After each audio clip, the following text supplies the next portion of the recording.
అందరికీ నమస్కారం. శ్లోక సంహితం కార్యక్రమానికి తిరిగి స్వాగతం.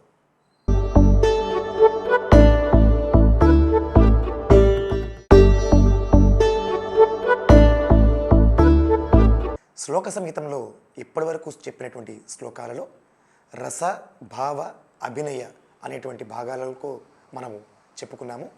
దానిలో అభినయాలకు సంబంధించినటువంటి ఆంగిక, వాచిక, ఆహార్య, సాత్విక అభినయాల గురించి చెప్పుకొని దానిలో ఆంగిక అభినయంలో ఉన్నటువంటి అంగముల గురించి చెప్పుకుంటున్నాం. అందులో భాగంగా ఈరోజు మనం చెప్పుకోబోయేటువంటి శ్లోకము భ్రూ భేదాల గురించి. అసలు భ్రూ అంటే ఏమిటి? భ్రువు అంటే ఐబ్రో, మన కనుబొమలు. ఈ కనుబొమల కదలిక గురించి తెలియజేసేటువంటి భేదాలు ఈ భ్రూ భేదాలుగా చెప్పబడతాయి. అయితే ముఖజాభినయము, ఫేషియల్ ఎక్స్ప్రెషన్లో కంటికి సంబంధించినటువంటి దృష్టి భేదాలకు ఎంత ప్రాముఖ్యత ఉందో అంతే ప్రాముఖ్యత ఈ భ్రూ భేదాలకు కూడా ఉంటుంది. ఒక భ్రువుని ఏ విధంగా ఎన్ని రకాలుగా మనము మార్చి అభినయాన్ని చేయవచ్చు అనే విషయాన్ని నాట్యశాస్త్రం, ఇటు అభినయ దర్పణం కూడా చెప్పడం జరిగింది. ఒక అభినయం చేసేటప్పుడు దృష్టి భేదాలకు సహకరించేటువంటి ఈ భ్రూభేదాలు సందర్భానుసారంగా చేయనట్లయితే కనుక ఆ యొక్క రసము ఆభాసమయ్యేటువంటి అవకాశం ఉంటుంది. అయితే ఉత్తమ శిక్షణ మరియు అనుభవముతో ఈ యొక్క భ్రూభేదాలను అభినయించినట్లయితే అవి రసమునకు ఎంతో తోడ్పాటునిస్తాయి. అలా చెప్పినటువంటి భ్రూభేదాలను అభినయ దర్పణం ప్రకారం చెప్పిన శ్లోకాన్ని ఇప్పుడు మనం ముందుగా తెలుసుకుందాం. తర్వాత దానికి సంబంధించిన వివరాన్ని రాసుకుందాం. ముందుగా శ్లోకాన్ని రాసుకోండి. సహజాపతితో క్షిప్త చతురరేచిత తథా కుంచితేతి షడే వాత్ర భ్రూచాతుర్యవతి క్రియా. ఈ శ్లోకం ప్రకారము అభినయ దర్పణం ప్రకారం ఉన్నటువంటి భ్రూభేదాలు 6గా చెప్పబడ్డాయి. సహజ, పతిత, ఉక్షిప్త, చతుర, రేచిత, కుంచిత, ఈ 6 భ్రూభేదాలుగా చెప్పబడ్డాయి. మొట్టమొదటిది సహజ. ఈ సహజ భ్రువు అంటే ముఖములో ఏ వికారము లేకుండా సహజ సిద్ధంగా ఉన్నటువంటి భ్రూభాగాన్ని సహజ భ్రువుగా చెప్తున్నారు. ఇది ఎప్పుడు ఉపయోగిస్తారు అంటే నాట్య ప్రారంభము, స్నేహారంభము, ఏదైనా ఆరంభంలో ఉన్నటువంటి స్థితిలో ఈ సహజ భ్రువు అనేది ఉపయోగపడుతుంది. ఇదే సహజ భ్రువుని నాట్యశాస్త్రంలో స్వాభావిక భ్రువు పేరుతో చెప్పబడింది. అయితే ఈ సహజ భ్రువుని ఎటువంటి కదలిక లేకుండా సహజంగా మనం ఏ విధంగా అయితే మన ఐబ్రోస్ ఉంటాయో అదేవిధంగా ఉంచితే అది సహజ భ్రువు అవుతుంది. రెండవది పతిత భ్రువు. పతిత అంటే చలించని కనుబొమలు కిందకి వాల్చబడినట్లయితే, అంటే ఇలా వాల్చినట్లయితే కిందకు నొక్కుతూ చేసినటువంటి ఎక్స్ప్రెషన్ ద్వారా ఉన్నటువంటి భ్రూభేదము పతిత భ్రువు అనబడుతుంది. ఇది ఎప్పుడు ఉపయోగపడుతుంది అంటే జుగుప్స, అంటే మనకు ఏదైనా విషయాన్ని చూసినప్పుడు, ఏదైనా పదార్థాన్ని లేదా ఒక సందర్భాన్ని చూసినప్పుడు మనకి చికాకుగా ఉన్నటువంటి సందర్భాన్ని మనం ఎక్స్ప్రెస్ చేయాల్సి వచ్చినప్పుడు ఇలాగా చికాకైన ఫేస్ని పెట్టినప్పుడు మనం వాడినటువంటి ఆ ఎక్స్ప్రెషన్లో వాడినటువంటి భ్రూభేదము. అలాగే అసూయ, ఎవరి మీదైనా అసూయ పడుతూ ఉన్నప్పుడు అది బ్యాడ్ ఇంప్రెషన్ కలిగిస్తుంది మన మీద.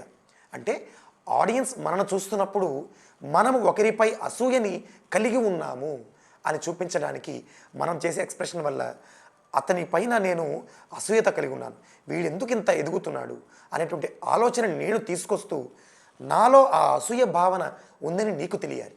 అప్పుడు నేను చేసే ఎక్స్ప్రెషన్కి తోడ్పాటు చేసేటువంటి భ్రూభేదము జుగుప్స, అసూయతో పాటు విస్మయం కూడా ఈ యొక్క వినియోగాలలో ఉంటుంది. విస్మయం అంటే ఆశ్చర్యపోవటం. ఈ రకమైన ఎక్స్ప్రెషన్లో విస్మయమైనటువంటి దానికి ఒక చిన్న ఎగ్జాంపుల్గా మనం చెప్పుకోవచ్చు. మనం నీలమేఘ శరీర అనే అంశంలో కృష్ణుని చూసినటువంటి గోపిక తను మన్ను తింటూ ఉన్న విషయాన్ని గమనిస్తూ ఇలా చూస్తుంది. కృష్ణునేనా నేను చూస్తోంది అనే విషయంగా తను వాడినటువంటి ఎక్స్ప్రెషన్లో వాడిన భ్రూభేదము. అటువంటి రకరకాల ఎక్స్ప్రెషన్స్లో మనము విస్మయము, అసూయ, జుగుప్స ఈ సందర్భాలలో ఈ యొక్క భ్రూభేదాన్ని వాడతాం. పతిత భ్రువుని నాట్యశాస్త్రంలో పాతన భ్రువుగా చెప్పబడింది. ఇక తదుపరి చెప్పబడేటువంటి భ్రూభేదము ఉత్క్షిప్త భ్రువు. ఉక్షిప్త భ్రువుని నాట్యశాస్త్రంలో ఉత్ప్రేక్ష భ్రు అని చెప్పబడింది. ఈ ఉత్ప్రేక్ష భ్రు లేదా ఉక్షిప్త భ్రు అంటే కనుబొమలలో ఒకటి కానీ లేదా రెండు కానీ పైకి ఎత్తబడినట్లయితే, అంటే ఇలా పైకి ఎత్తబడిన భ్రువు కానీ లేదా రెండూ పైకి ఎత్తబడినటువంటి సందర్భంలో దానిని ఉత్క్షిప్త భ్రువు అని చెప్పబడుతుంది. ఏ సందర్భాలలో దీనిని వాడతాం? ఒకటి, సత్యవచనం, అంటే నువ్వు నిజం చెప్తున్నావు అని అవతల వాళ్ళకి చెప్పాలి. ఒట్టు వేసి చెప్తున్నాను అని చెప్పడానికి నువ్వు ఇలా చెప్పేదానికి తేడా ఉంటుంది. సో ఆ సత్యవచనం అని చెప్పడానికి వాడబడినటువంటి భ్రూభేదము ఉత్క్షిప్త భ్రు. అలాగే స్త్రీల కోపం. స్త్రీల కోపం అనేటువంటి వినియోగం ఎలా మనం అన్వయించుకోవాలంటే, మీరు కనుక ఓల్డ్ మూవీస్లో చూడొచ్చు, ఒకరు కోపాన్ని ప్రదర్శిస్తున్నప్పుడు ఒక లాంగ్ షాట్ నుంచి తీసుకొచ్చి అప్పర్ షాట్ తీసుకుంటారు. అంటే పైనుంచి తీసుకొచ్చి అలా చూసినప్పుడు క్రింద నుంచి పైకి అలా చూస్తారు. అలా చూసేటువంటి సందర్భంలో ఆ ఆర్టిస్ట్ ఏం చేస్తారంటే ఆ ఐబ్రోని పైకి ఇలా ఎత్తుతారు.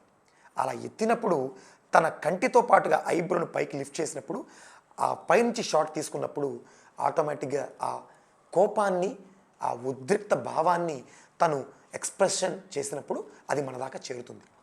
దానికి ఉపయోగపడినటువంటి భ్రూభేదము ఉత్క్షిప్త భ్రువు అనబడుతుంది. ఉక్షిప్త భ్రువుని మరొక సందర్భం ఎలా వాడతారు అంటే, సత్యవచనము, స్త్రీల కోపము ఈ రెండూ కాక లీల. లీల అంటే నేను ఒక లీల చేస్తున్నాను అంటే, ఒక భగవంతుడు, ఫర్ ఎగ్జాంపుల్ లీల అనగానే మనకు గుర్తు వచ్చేది శ్రీకృష్ణుడు. శ్రీకృష్ణ అవతారంలో ఉన్నప్పుడు అతను ఏమి ఎక్స్ప్రెస్ చేస్తే కృష్ణుని యొక్క అవతారము లేదా ఆ పాత్ర ధరించిన పాత్రధారి లీల చేస్తున్నట్లుగా మనం భావిస్తాము. అంటే తను ఇలా అనగానే ఒక ఎక్స్ప్రెషన్ లేకుండా ఓన్లీ చేయి పెట్టినంత మాత్రాన అది లీల అవ్వదు. ఇలాగా కాన్ఫిడెంట్గా చెప్పినంత మాత్రాన అది లీల అవ్వదు. దానితో పాటుగా ఆ భ్రూభేదాన్ని వాడబడినప్పుడే అది లీలగా మనము చెప్పబడుతుంది, అది ఎక్స్ప్రెస్ చేయబడుతుంది. ఇవి కాక శృంగార భావన, అంటే శృంగార రసము ఎక్స్ప్రెస్ చేసేటప్పుడు మనము ఆ శృంగార భావనను మనం ఎక్స్ప్రెస్ చేస్తూ ఇలా సిగ్గుపడుతూ మనం ఆ భావనను చేస్తాము, లేదా అలా పైకి ఎత్తి ఆ ఎక్స్ప్రెషన్ చేసినట్లయితే ఈ భావనను మనము ఎక్స్ప్రెస్ చేయాలంటే ఖచ్చితంగా ఇది తోడ్పాటు అవుతుంది. భ్రూభేదము మనం చేసే ఎక్స్ప్రెషన్కి తోడ్పాటు అవ్వటం వల్ల రసము ప్రేక్షకులకు అందటంలో ఇంకా స్ట్రాంగ్గా అందుతుంది. తరువాతది చతుర భ్రువు. చతుర భ్రువు అనగా కనుబొమల కూడిక యందు మెల్లగా సాగుతూ మత్తుగా చరించున్నది ఈ చతుర భ్రువు అనబడుతుంది. ఇది మ్యాక్సిమం శృంగార భావనలో ఎక్కువగా వాడబడుతుంది. అంటే ప్రియుడు చెలి యొక్క ముఖమును తాగుతున్నాడు, ఆ తాకినప్పుడు తను చేసేటువంటి ఎక్స్ప్రెషన్ వల్ల ఆ శృంగార భావన ప్రేక్షకుల వద్దకు వెళుతుంది. అనగా కళ్ళు మూసుకొని ఉన్నటువంటి నాయిక ప్రియుడు అలా తన ముఖమును తాకినప్పుడు తను ఎక్స్ప్రెస్ చేసే విధానాన్ని బట్టి తన యొక్క మనసులో కలిగిన భావనను మనము దాన్ని తీసుకుంటాం. సంభ్రమము, ఒక ఆశ్చర్యంతో కూడిన ఆనందం, మనోల్లాసం, ఒక ఆనందముతో కూడినటువంటి ఆ భావనను ఈ చతుర భ్రువు ద్వారా మనం ఎక్స్ప్రెస్ చేయడం జరుగుతుంది. కనుబొమల కూడిక యందు మెల్లగా ఆ ఎక్స్ప్రెషన్ క్యారీ అవ్వడానికి ఈ భ్రువు చాలా ఉపయోగపడుతుంది. అయితే ఎక్స్ప్రెస్ చేయడం మాత్రం అంత సులభమేమీ కాదు. ఇప్పుడు ఉన్నటువంటి పిల్లలు, చక్కగా నేర్చుకునేటువంటి పిల్లలందరూ ఓల్డ్ మూవీస్లో ఈ యొక్క భ్రూభేదాలను పాటలలో వచ్చేటువంటి మేజర్గా నాయికలు అంటే హీరోయిన్స్ చేసేటువంటి ఎక్స్ప్రెషన్స్లో మనం చూడవచ్చు. ఎన్టీఆర్ గారు, ఏఎన్ఆర్ గారు నటించినటువంటి పాత చిత్రాలలో అప్పుడున్నటువంటి నటీమణులు చేసినటువంటి ఎక్స్ప్రెషన్స్లో క్లోజ్ షాట్స్ను మనం గమనిస్తే ఎంతో చక్కని భావనలను మనం క్యాప్చర్ చేసుకోవచ్చు. తద్వారా మనం చేసేటువంటి ఐటమ్స్లో ఈ యొక్క భావనలను ప్రాక్టీస్ ద్వారా మనం ఇంకా చక్కగా చూపించడానికి ప్రయత్నం చేయవచ్చు. తరువాత చెప్పబడేటువంటి భ్రూభేదము రేచిత భ్రువు. రేచితము అంటే ఒక కనుబొమ్మను అందముగా ఇంపుగా పైకి ఎత్తబడినట్లయితే దానిని రేచిత భ్రువుగా చెప్తాం. ఇందాక ఒక కనుబొమ్మను కానీ రెండింటిని కానీ పైకి ఎత్తబడింది అని చెప్పారు. కానీ ఇప్పుడు ఒక కనుబొమ్మను పైకి ఇంపుగా ఎత్తబడినట్లయితే అన్నారు. ఎందుకు ఇంపుగా ఎత్తబడుతుంది? ఏ ఏ సందర్భాల్లో వాడతాం అంటే ఒక రహస్యాన్ని వినటం. మీరు గమనిస్తే రహస్యాన్ని వింటున్నప్పుడు ఇలా అనేదానికి తేడా ఉంటుంది. సో నువ్వు వింటున్నావు అనే ఎక్స్ప్రెషన్ని ఫర్ ఎగ్జాంపుల్ డైరెక్షన్ డిపార్ట్మెంట్లో చక్కగా డైరెక్షన్ ఇటు నుంచి కెమెరా పెట్టినప్పుడు నువ్వు వింటున్నావు అనే భావనని చేయడానికి అక్కడ యూజ్ అయినటువంటి భ్రూభేదము ఈ రేచిత భ్రువు. ఒక కనుబొమ్మను ఇంపుగా ఎత్తబడటం. అంతేకాక మంచిది అనటం అంటే ఒక రహస్యంగా వినటము, మంచిది అనటము అనేటువంటి సందర్భాలలో ఈ యొక్క భ్రూభేదాన్ని వాడతాము. ఇక్కడ చివరిగా చెప్పబడేటువంటి భ్రూభేదము కుంచిత భ్రువు. కుంచిత భ్రువు అనగా కనుబొమ్మలలో ఒకటి కానీ రెండు కానీ వంచబడినట్లయితే అంటే వాల్చబడినట్లయితే దానిని కుంచిత భ్రువుగా చెప్పబడుతుంది. ఇది ఏ సందర్భంలో వాడతారు? మీరు గమనిస్తే వినియోగాలలో మోట్టాయితం, కుట్టుమితం, విలాసం, కిలికించతం అని చెప్పబడుతుంది. అసలు ఏమిటి పదాలు? మోట్టాయితం, కిలికించితం ఇవన్నీ కూడా శృంగార భావనలో వాడబడేటువంటి పదాలు. ఇవి చాలా ఇన్డెప్త్ మీనింగ్ కలిగినటువంటి భావనలు. చాలా సింపుల్గా చెప్పడానికి ప్రయత్నం చేసుకుందాము. అవి ఎట్లా అంటే మోట్టాయితం అంటే నాయిక తన ప్రియుని యొక్క ఆలోచనలలో ఉండి ఆ ఆలోచనలను ఎక్స్ప్రెస్ చేసేటువంటి సందర్భం. అంటే తను శృంగార రసమును తను ఎక్స్ప్రెస్ చేస్తోంది. కానీ ఆ ఆనందము, హర్షము, ఆ భావనను ఎక్స్ప్రెస్ చేసేటప్పుడు పక్కన ఉన్న చెలికత్తెతో పోవే అంటుంది. తను పక్కనున్న చెలికత్తె నాయకుడు గురించి ఏదో చెప్తూ తినని కొద్దిగా వెటకారం చేయటము, లేదు తినని కొద్దిగా ఎక్స్ప్రెస్ చేయడానికి ప్రయత్నం చేయటము, తనని ఏడిపించడానికి ప్రయత్నం చేయడము జరిగినప్పుడు దానికి ఎక్స్ప్రెస్ చేస్తూ అంటే దానికి రెస్పాండ్ అవుతూ చేసేటువంటి శృంగార భావన దీన్ని తీసుకోవచ్చు. పోవే అన్నటువంటి ఎక్స్ప్రెషన్లో ఇక్కడ మనం వాడినటువంటి ఈ ఎక్స్ప్రెషన్లో వాడినటువంటి భ్రూభేదము కుంచిత భ్రువు అనబడుతుంది. ఇటువంటి విలాసము ఎంతో విలాసంగా భావించినటువంటి అంటే శృంగార భావన దాని యొక్క మోతాదు పెరిగినప్పుడు ప్రియుడితో ఉన్నటువంటి సందర్భంలో ఆ శృంగార భావనను ఎక్స్ప్రెస్ చేస్తున్నప్పుడు మనము పెట్టేటువంటి ఎక్స్ప్రెషన్లో వాడబడేటువంటి భ్రూభేదము ఈ భ్రూభేదం. ఇటువంటి భ్రూభేదాలన్నీ కూడా కన్క్లూడ్ చేసుకున్నట్లయితే ఒక్కొక్క భ్రూభేదము కూడా ఒక రసమును ప్రేక్షకులు చేరవేయడంలో ఎంతో చక్కగా ఉపయోగపడతాయి. ప్రొవైడెడ్ మీరు వాటిని వివరంగా తెలుసుకొని సరైన పద్ధతిలో వాడబడినప్పుడు మాత్రమే.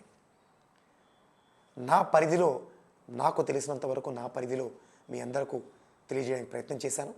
మరింత చక్కగా తెలుసుకునేందుకు మీరు ప్రయత్నం చేస్తారని ఆశిస్తూ ఇవి మీకు ఉపయోగపడతాయని ఆశిస్తూ ప్రతి ఒక్క శ్లోకాన్ని రాసుకోండి. రాసిన ప్రతి శ్లోకాన్ని చదవండి, మననం చేయండి. మరొక శ్లోకంతో మరొక వీడియోలో కలుద్దాం. అంతవరకు సెలవు. నమస్కారం.